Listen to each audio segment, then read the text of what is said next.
let's talk to some Kentucky basketball. I am from Kentucky, as you can tell in the accent. I am a huge fan, diehard UK fan, always will be. But right now, there's a little bit of animosity in the fan base with certain media outlets and loud fans online. One of the big things is how loud fans are and certain media outlets are online, and possible recruits, potential transfers hear it and they decide, hey, I don't want to be there because of this.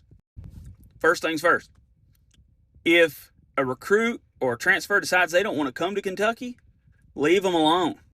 I say that because if they don't want to be here, why do you want to try to peer pressure them into coming? And in today's landscape, they could be here next year. You never know. But if you give them a bad experience, they may never be here at all. And I'll say it like it is. There's a certain radio show that I used to love that takes it too far sometimes.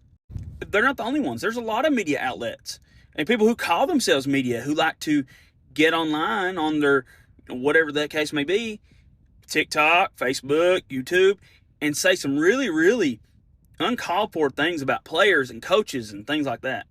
Now, are we a rabid fan base? Yes. It can be a good thing, though. Is it too much for certain people? Yes, of course it is. But this is Kentucky.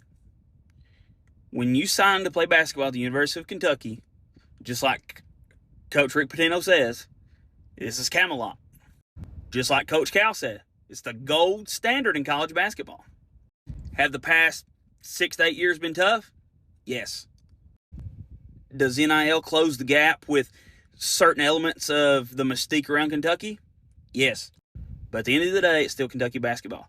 You're going to get out of it what you sign up for. The next big thing is Mark Pope, the head coach. Do I think that he can perform well and be a good coach of the school? Yes, I do. Do I think that he could be the next great coach at the school? That's up for debate. He seems to get very, very, very frustrated, intense, high-pressure moments. And that's normal.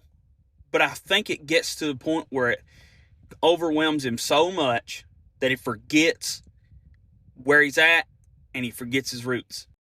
There's been times this season, more so than last season, where it looks like he forgot how to coach basketball. And I don't think that's because he actually forgot. I think he just so overwhelmed and flustered that he just kind of all went out the window. Is that a problem? Yes. Can it be corrected? Yeah. But ultimately, at the end of the day, we as a fan base have to come together, bring each other in, not push each other away. And it'll follow suit in recruiting and transfer portal and all that stuff. If you keep being negative and you keep bringing people down, it's always something if you're looking for something, you're going to find it. If you open up your radio show complaining every day, that's a problem.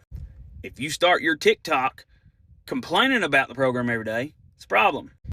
If you make a YouTube video complaining every day, it's a problem. If you get on posts and complain and call names and do all that stuff, it's a problem. Do we have a right to be upset? Sure.